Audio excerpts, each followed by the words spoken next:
Welcome to your feature presentation. Dune 3 flinched and moved up its release date. The Ahsoka series is adapting a book. Have you read it? We finally know what's going to happen in Avengers Doomsday. Ewan McGregor's been fighting dinosaurs. It gets crazy. Get ready. Here we go.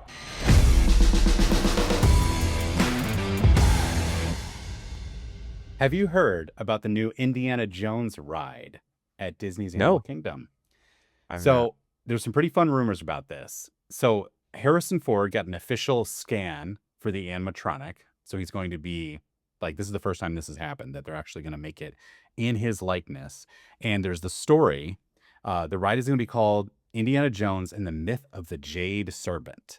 So it's this fun little, almost a kind of sequel to Indiana Jones, just like another episode in his treasure hunting. Ken Hu Kwan is rumored to be a part of it as Short Round, but there has been nothing official related.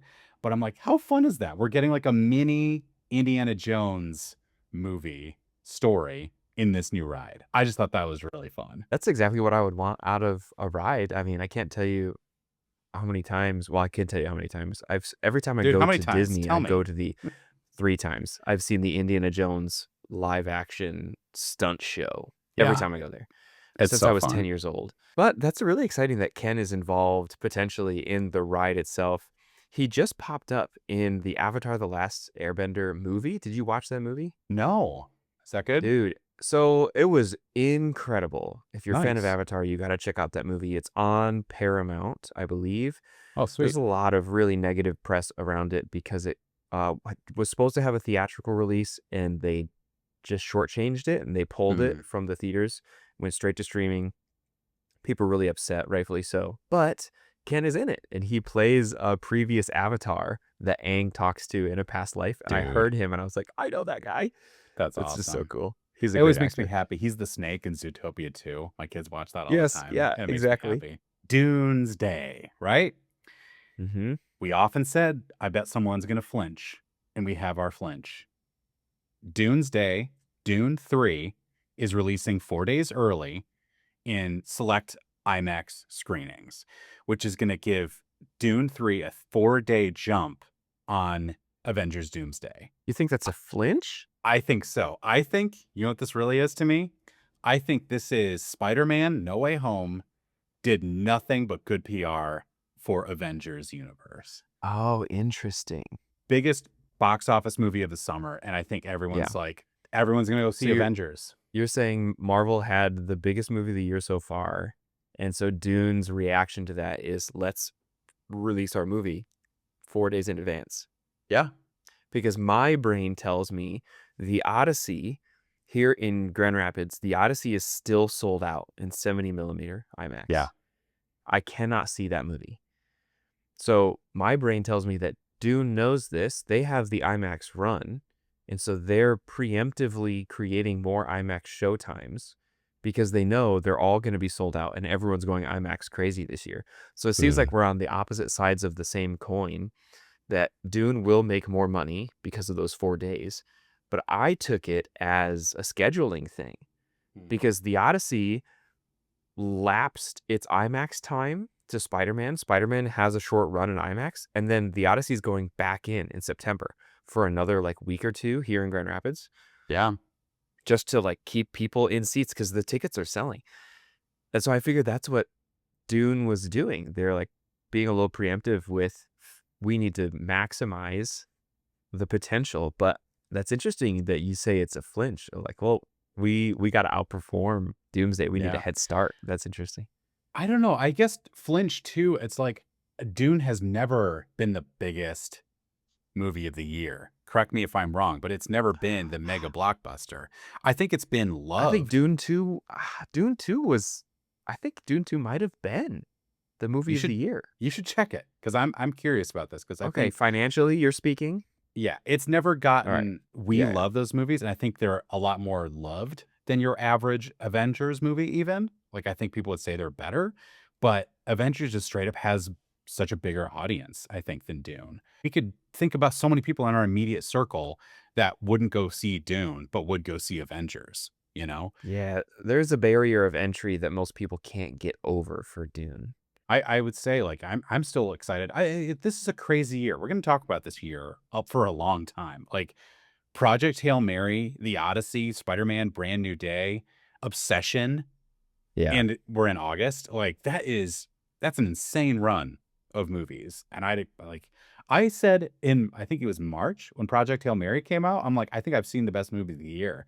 And I still might, I don't know. I'm excited to kind of sit down with all like the digital releases of these and actually just kind of Yeah. decide what I even love the best because they were all so And good. because of so many December releases, there are 3 movies I want to see in December. Yeah. Dune Part 3, Werewolf, Robert Eggers, Oh and yeah. we'll talk about this in a minute, I do want to see Doomsday now. But we can talk about that in a moment. I want to answer the question that we posed as far as financial for performance for 2024. Dune is at number 7. Dune Part 2. As the what, highest grossing Like grossing for the year. of that year? Total It's of the that year. 7th. See, that's what I mean. Like Titles that beat it. Get ready for this. Titles that read beat it. it. Read it. We're working our way up to number 1. Okay. Okay, movies that made more money than Dune Part 2 in 2024 No. are Mufasa, The Yep. Lion King, Wicked, Well, Despicable Me 4, ugh. Moana 2, Deadpool and Wolverine, and here's number 1, Inside Out 2. Oh my gosh. I think as a movie lover, that list is hard. But yeah, Just Deadpool and Wolverine deserve that was a great a one. high Yeah. rank. But yeah, the Yeah. Mufasa. I Mufasa. didn't even see that. So I don't want to throw shade. I feel like I've done that too many times. Like I don't want to jump on the bandwagon and be like, reviewers I like hated it, so I'm gonna hate it too. It's like I have no idea. It might have been a Yeah. banger. That's crazy. And so that's the thing too, that it's like Dune has always been a very the Dune series in general has been a high quality movie that's never really been a mega blockbuster. It still makes plenty of money. That's the reason they're making more.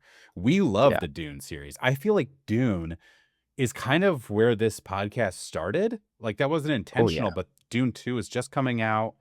We did an after show about it, like that kind of kicked us off, like our love of Dune. And our biggest thing that we'll say until it comes out is Dune 2 made us realize how badly we wanted a Red Rising movie. And I think that would just be so fun. So Yeah. I don't know, maybe it's a flinch, but regardless, it's going to give them 4 more days. So I think they're like, hey, That's huge. this gives people who are only going to go see 1 chance to go see 2. And it's like, hopefully they'll go see Dune, and I still think it'd be kind of fun to see them both on the same day. Maybe we'll figure it out because I'd like to do that together, but Yeah.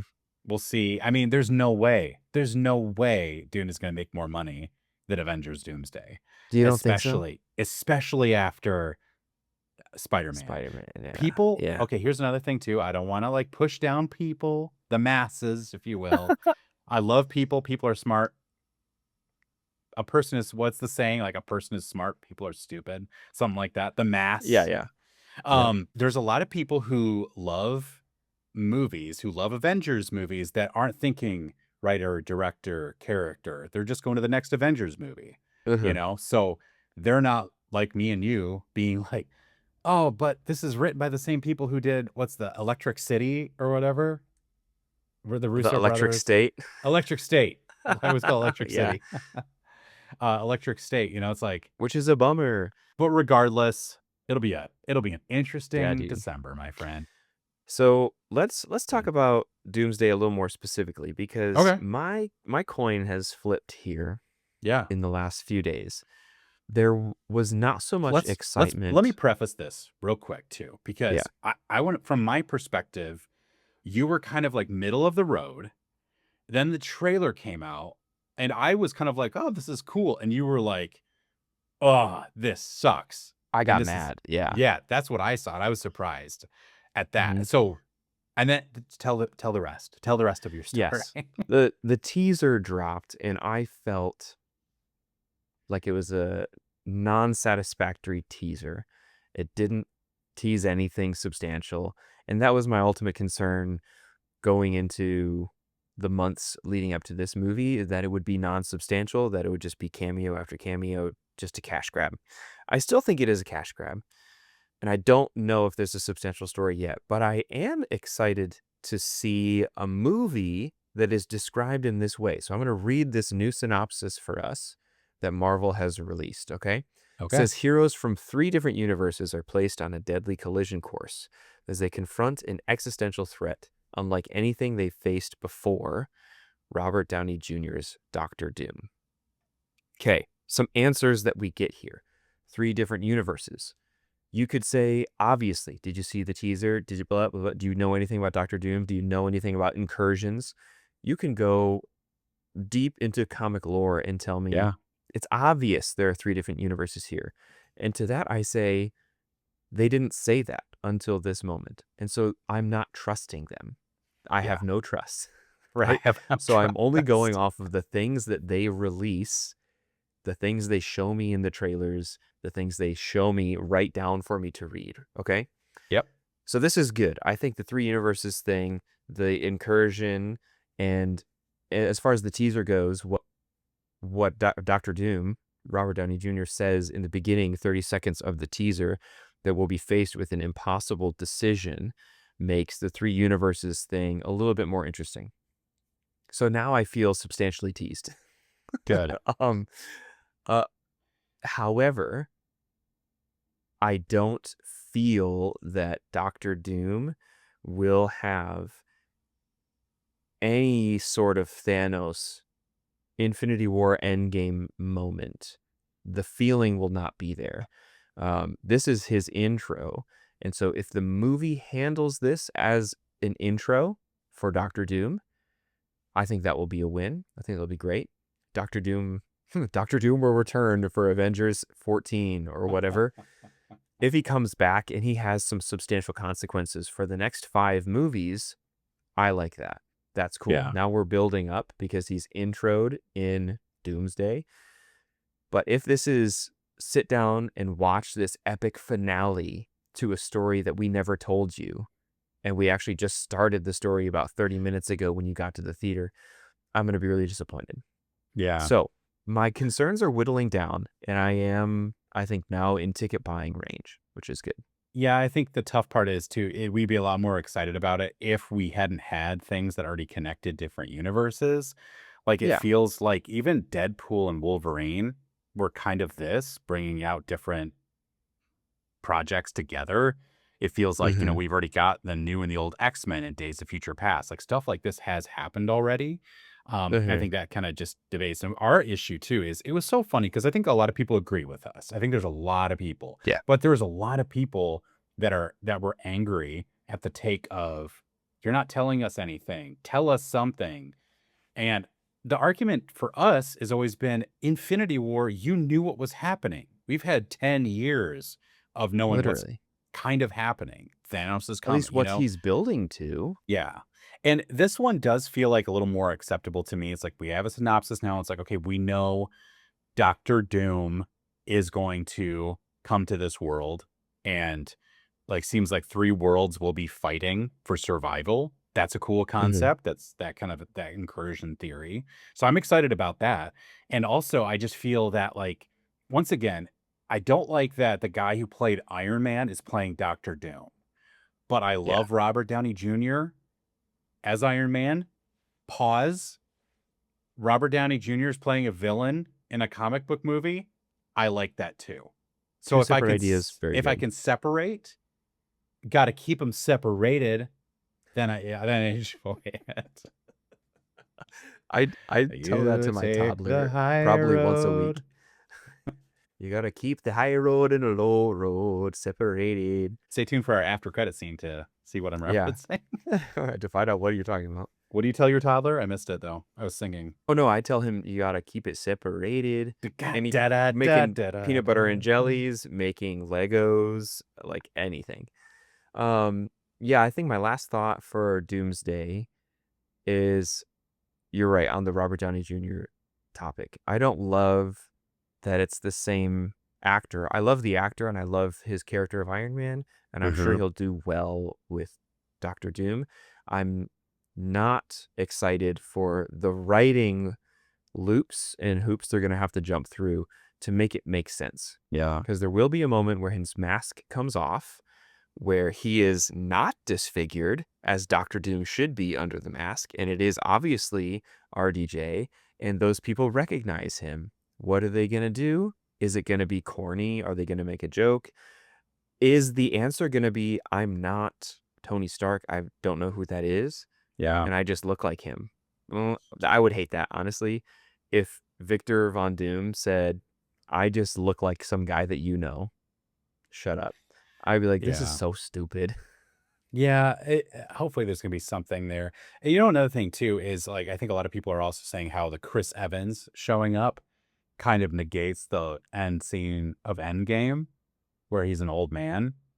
And that kind of is like, it's a bummer to me that I agree with that. It's like that kind of undercuts Unless that he's from scene. a different universe and he's not from... Right. And here's the thing that I would find really interesting is what if this Captain America is bad or he's on the side of Doctor Doom or takes a different path, you know? Yeah. Oh, wait. The trailer showed us that he gets Thor's hammer, so he's worthy. But bad guys have stopped and touched the hammer before. They've had enough power. Have picked it up in the movie Marvel Cinematic Universe? Doom stopped it, and the villain of Well, Thor 4, Hela Hela, also caught grabbed it. it. She was a god, so maybe there's some But leeway called it. there. He called it. I think they're still saying, I hope you're right, That's fair. honestly. Okay. I hope they're tossing Yeah. some stuff up. But I think they're still saying with him calling, Yeah. Captain America calling Mjolnir. It answered to him rather than catching it. Yeah. I feel that. There's also a cultural stamp on all of us knowing how to say Mjolnir now. That was a different That's time. true. And all of us being able to pronounce Smaug now. I think that was... Yes. There was a time when that was just read literature and none of us knew how to say those words. My toddler can pronounce Smaug and recognizes Bilbo, Gandalf, Smaug, Thorin at sight, and Smeagol. He knows Thorin Oakenshield's face because we've opened a lot of magic Hobbit set together, so he knows those characters. Thorin.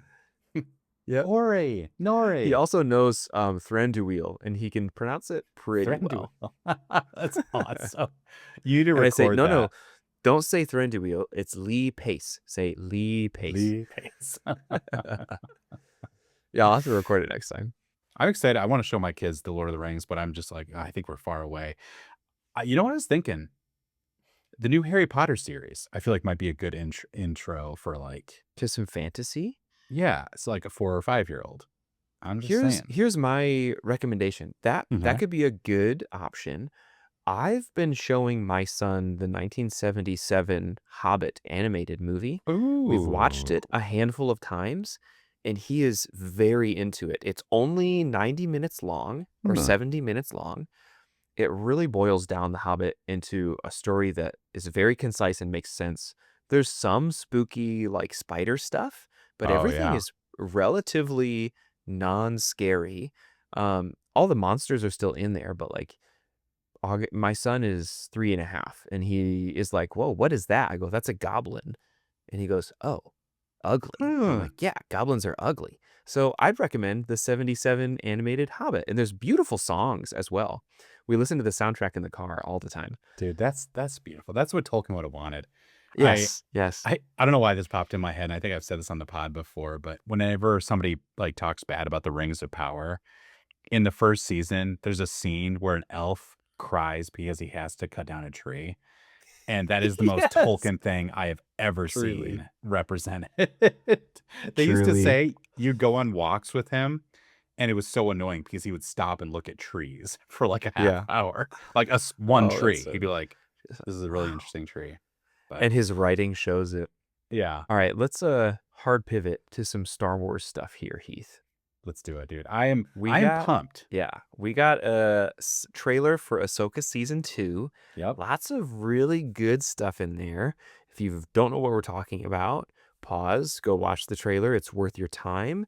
Dude, I'm so excited for this. It looks amazing. Here's a quick synopsis. If you have not kind of been caught up, here's what we know so far. Ahsoka and Sabine are searching for a way home from a mysterious galaxy where they kind of left off in Season 1. Hera, Ezra, Zeb, and Chopper must defend the New Republic upon Grand Admiral Thrawn's return, and as he kind of grows his Imperial forces. Ahsoka, at the same time, must also confront what it truly means for her to be a Jedi. We're seeing in the trailer lots more Anakin Force Ghost interactions.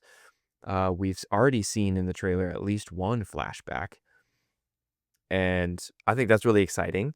I love those aspects of season 1, but I feel like there's something missing out of this adaptation of one of the greatest Star Wars books ever made, and I just can't really Heir put to the my Empire. finger on it. If you're just listening to the episode, I'm holding up 3 books right now. So I'm excited, and what I would like to talk about are some major differences so far with the Heir to the Empire book series and this being an Heir to the Empire adaptation. Yes. Can we talk about too how, for those who don't know, the books you are holding are no longer canonized, Correct. but this is kind of the story that's adjacent. They're pulling a lot from this, the main bad, things like this. So I think Ahsoka season 1 was really kind of mixed reviewed. I really enjoyed it. It wasn't like perfect. I think there was some pacing issues. There was some structure stuff. But another thing too is season 2 of Ahsoka is the first time that Dave Filoni is the head of Lucasfilm. So he has It's true. full control, and this is his baby. Ahsoka, the TV show, is such a dead-on, straightforward sequel to the Rebels cartoon, which is also created by Dave Filoni. So he cares. This is the thing he cares about the most. So I think that's really interesting. It'll be interesting that he has full control. So I have higher hopes for this season in general. But yeah, I'd love to hear your breakdown of the differences between those two. No, that's a great take because Dave Filoni is very invested in long-form narrative storytelling.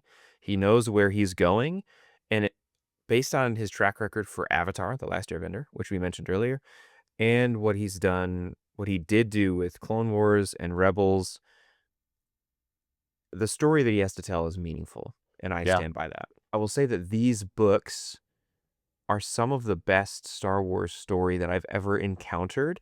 And when they started adapting Heir to the Empire via Ahsoka, and even adapting some aspects of Heir to the Empire in Bad Batch and in the Clone Wars, I was getting really excited for a genuine one-to-one adaptation, and it just did not pan out that way. Yeah. It is okay. So here's some major differences. The first glaring difference is that Ahsoka is not in Heir to the Empire. Timothy Zahn, she did not exist in Star Wars at this point, and Timothy Zahn did not Was write there her any in. was there any characters that we would know from the Star Wars universe that were in that Dude, story? they're like small side characters that had some cameos in the sequels. So like Luke, Leia, Han, Chewbacca, C-3PO, R2-D2, those kinds of throwaway characters. Yeah. So in Heir to the Empire, those are our main characters, our legacy Star Wars characters. The shoes are filled then with Ahsoka, with Sabine and Hera and Ezra Bridger, with even Balin Skoll and Shin Hati as kind of this dark force fill shoes necessary to be filled for the Heir to the Empire story arc, because there does have to be a dark force wielder. I don't want to spoil the books because I think they're worth reading. So you feel all these character archetypes are being fleshed out, but just not with the faces we're familiar with. Slight disappointment, but again, I think it's okay. That's the major difference. Tonally, there is a huge difference between the book series and what we've read of Thrawn, what Timothy Zahn has given us, and what Dave Filoni has adapted onto the screen. This, with Ahsoka, season 1 and season 2, and where Dave Filoni even took the end of Rebels, is much more mystical. The forces involved in pushing and pulling the story, the force, joke, pun intended, uh, are very magical, right? We have the Night Sisters and we have the Mortis gods. These are major checkpoints for the story Dave Filoni is telling. They drive the narrative. They're the kind of the narrative device that is pushing the story. In contrast to that, Heir to the Empire as a book series is a political, military, scientific story. And I would hate for Thrawn to not be that way. I am okay with Ahsoka and all of her friends, and even Balin and Shin being mystical with the Force. I'm okay with that mysticism. And the Night Sisters, that all that magic stuff, I'm okay with that. What I don't want is for Thrawn to be caught up in the mystical nature of the story like everyone else. I need Thrawn to be scientific, and I need him to be calculated and dialed like his original character is, because that's what makes him so threatening. Well, and I will say, I'll yeah. let you go after this. I know I've been talking a lot. I No, will you're say good, that dude. there are sequences in this trailer that we got that lend me to believe that is the Thrawn we're going to get, that we will get a political, mathematic, scientific, well thought out, terrifying villain. Particularly how he comes out of hyperspace and immediately deploys defenses and offenses at the same time against the Rebel Alliance. He shows up, declares himself the new empire, the new emperor, and immediately starts attacking like he's thought of this the whole time. So I'm encouraged, but that is some major differences. That's awesome. No, what I was just going to say is best Star Wars podcast around, Rebel Force Radio. Jimmy Mack from that show often brings up how Thrawn in the cartoon and Ahsoka season 1 has not shown why he is menacing. He hasn't shown us. He's supposed to be this ultimate tactician. He's supposed to be terrifying to fight on these starship battles, and we just have not seen that yet. It's all this like he shows like it's the all part of the plan. Here we go again. Yeah, it's like everything was his Yes. plan all along. And it's like, okay, but show us the terrifying guy that's like, we had him outnumbered 7-1 and he still beat us. Like that is terrifying. Yeah. And I hope you're right. And I think we're going to see a lot of fleet battles. That's what we kind of teased. I love that we're seeing, it looks like some Mon Calamari cruisers, but we see some B-Wings. Yeah, I dude. love the B-Wing. It's such a crazy cool ship design. It is really cool. But no, I get that too. I'm both. I'm like, I do mourn the fact that we never got like an Heir to the Empire, the Thrawn trilogy in live action. And it feels like obviously it's way too late now, unless they were going to recast the big three.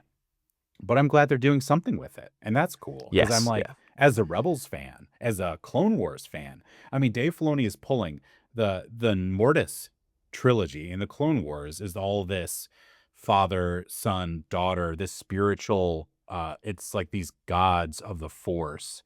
And it's very mystical. And that's what Balin Skull is searching for. That's straight from the Clone Wars, created by Dave Filoni. And that's getting woven in. All like the splintered remnants of the Rebel crew is or the Rebels, the Ghost crew, is all coming back together or like having some type of interaction. And I will say this about this trailer too. I got so much more excitement and I'm so much more looking forward to Ahsoka season 2 based on this trailer than I was ever for The Mandalorian. You're so right. I was like, where's the cool stuff? And I really enjoyed The Mandalorian Grogu. Yeah. But I'm like, are you hiding all the... They felt like they kept showing us that stupid, like, AT-AT falling over. That was their big, like, dun, dun, dun, dun, dun, dun, Star dun, dun, dun. Wars. I was like, that can't be the coolest thing in the movie. No, I'll say that no matter what type of Star Wars fan you are, almost everyone centers around, where's the cool stuff? Yeah. Show me the cool stuff. There's lasers. Yes, whether you're going to talk about thematic elements of the narrative being mystical or scientific, or you're going to talk about B-Wings and Mon Calamari cruisers, it's all just comes down to cool stuff. It's all so cool. And I think Star Wars, my big statement is Star Wars is not Star Wars if there's not a lightsaber in it. I know a lot of people are going to not agree with that, but you have to have the Jedi and the Sith in there. And I love The Mandalorian, but I'm like, what's the best part of The Mandalorian? end of season 2 when Luke Skywalker shows up. Like, it's just, you need these stories in the element. And I like it if they're kind of sparsely used because we're centering on Mhm. bounty hunters. We're starting on mercenaries or something like that. But I actually am really excited. I think we're going to probably talk about it next week. But the Starfighter there's Mhm. supposed to be a lightsaber fight in that. And that gives me a lot of hope too. Oh, Like, don't have it just be this. The yeah. Mandalorian, I really enjoyed the show. The first act feels really fun. And it feels like almost like a mini Bond movie, which was really cool. Yeah. There's some good moments, but I'm like, overall, this was such a TV to screen movie. Mhm. This was an hour and a half episode of The Mandalorian, or 2 hours, whatever it was. This feels cinematic, and you need that. I Mhm. mean, we're in the era of we're getting multiple Game of Thrones shows, a year. It's gotta be cool, man. Bring out some freaking dragons, bring out a Yeah. lightsaber, like, let's see something that is crazy. I want to talk one spoiler towards the end, and I'll give a warning. I just think with the visuals we got from the trailer, the tease of the story, there's gonna be a lot going on, and I'm excited Dave Filoni has full control over this. Totally. I think my greatest hope as a lover of the books, spoilers for the books right here, okay? So if maybe Okay. skip the next 60 seconds if you've not read the books and you would like to, I think they're worth Eh, it. do they come out in the '90s, right? Yeah, That's they spoiler did. for books. It's been a long time. Anyway, Luke gets cloned in the book, and I think in the final yeah, book 3, he lightsaber fights himself because that is the ultimate goal of Thrawn. He has Mount Tantus, where he's started to clone and work on cloning force sensitive people to make an army of Jedi, and Luke has to fight a clone of himself, which was wielding his original lightsaber that fell out of Bespin. Oh, yeah. So cool. And this is my hope for Ahsoka, either season 2 or season 3, that since Ahsoka is feeling the shoes of the Jedi in this series, I hope that Thrawn will have to clone her or Ezra Bridger, and that whoever gets cloned will lightsaber fight themselves. And I really think it's going to be Ahsoka, because where did her original lightsaber go? She left it at the end of Clone Wars, and who picked it up? None other than the Dark Lord of the Empire, Darth Vader, had her lightsaber, her original lightsaber, and Mm, ignited it at the end of Clone Wars. Do you remember this? yeah. Okay, so the Empire has her lightsaber, potentially within the reach of Thrawn. Mhm. Mount Tantus is introduced in Bad Batch. Yep. Between the Bad Batch and Mandalorian TV show, where there's doctors attempting to use Grogu to clone and create midichlorians and force-sensitive clones, Dave Filoni's already laid the groundwork for the Empire cloning force-sensitive people. So it's not even a stretch. It makes total sense. They're gonna clone It's gonna be Moff Ahsoka. Gideon. That's gonna be Moff Gideon. No, I don't want to see that guy again. What a I'm over what him. a I don't want to see him again. anticlimax! Is like, wait, who's that guy? And then Mandalorian's like, I actually fought him a while ago. It's just a bunch of Moff Gideons. No, that's my hope for the series. I want to go in that trajectory. I want to see Ahsoka fight herself when she's wielding her original double lightsabers in Mount Tantus. Dude, That's what I want. I like that, but I'm also, you got me going now too, because Star Wars, I think, always needs to stay on the touch of mystical. And what I don't like of even about expanded universe stuff is I don't like it when it gets techie. Like Thrawn has those like lizards that like turn off the force, you Yeah, know? I love those.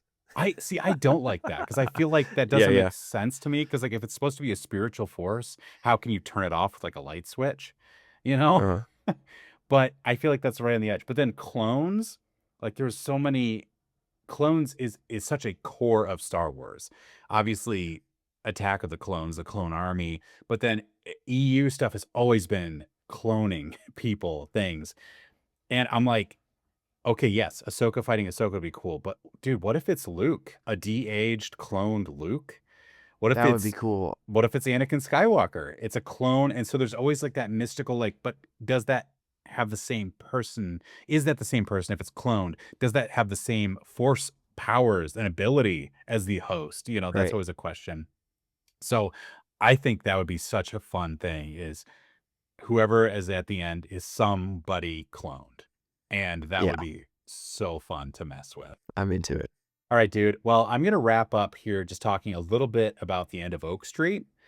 I did a review on this and you have not seen it yet, correct? Not seeing it. No. Okay. So no major spoilers for this movie. Nothing I'm going to say you probably couldn't tell from the trailer.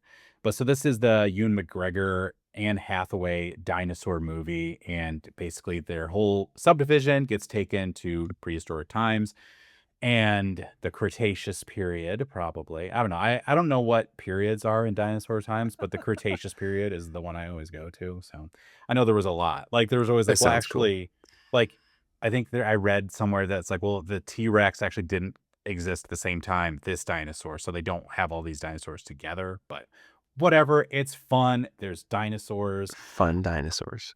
I also don't love the theory of like, oh, they're actually all feathered. Like it's just like a theory that popped up. But Mm. I'm like, it was cool. They were feathered in this. I was like, give us a different Oh, dinosaur cool. look, So Yeah. I think my review, which is on our socials and stuff, it still stands pretty same. I would say it's a decent movie. I'd say like 6.5 out of 10. Mhm. It's enjoyable, but it's such a weird mix because it's from the director of The Silver Lake, and it follows. So he's a very conceptual guy, but this felt like he was kind of slowing down his kind of more chaotic tendencies, his more heady Mhm. concepts, and it was more of a straightforward dinosaur movie. But I'm like, people who wanted Jurassic Park, just a big dinosaur movie, are gonna be like, there's too much story in it, and for people who wanted a drama, I think they're not going to have enough there either. There's So too it's much chompy dinosaur. yeah, and so it was kind of a weird mix. But I think for me, and honestly, I called you afterwards, and I was like, I think you're really going to like this movie. Yeah. It's Mhm. it's fun, and so I'm like, it's we're in a weird part. We're in a weird part too, where I see Christopher Nolan's The Odyssey, then I see Spider-Man: Brand New Day, then I go see the end of Oak Street. It's like, how could I even accurately rate that movie? It's like, well, it's no The Odyssey. It's Yeah. obvious, right? But I enjoyed it. It's a fun dinosaur movie, and if you want to go see it, like I would say go for it. I think you're not going to be disappointed by it. But if it looked weird to you or like, I think if you're on the edge, I wouldn't go. Mm. It's just I'd go see Spider-Man again or go see The Dog Stars coming out real soon. So Heath, thanks so much.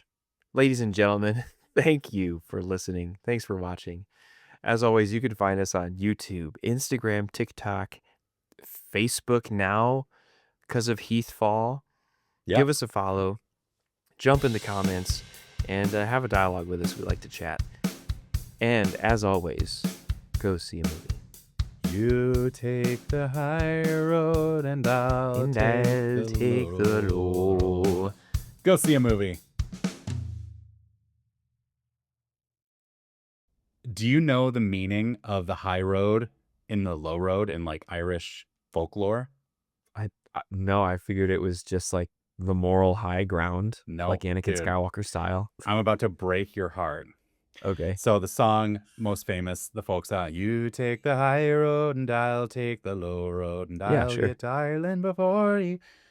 The low road in Irish folk tales, basically the low road references the spirit world. So they believed Oh, when you were a soldier that fought abroad, that when you died, your spirit would come by the low road back to Ireland, that your spirit would come back to be at peace in Ireland. So two friends fighting in the trenches, if one died there, that would be referring to them, well, I took the high road because I was still alive and my friend took the low road. yeah. So we're both going home after the war and one didn't make it. Wow, gonna meet him by the low road back in Ireland. And you're like, whoa, jeez. So as we start this podcast, I'll take the high road. You take the Oh, low road. dang it. I picked the short straw. Yeah, I picked and the that short person in the road. room with a gun. I planned this all.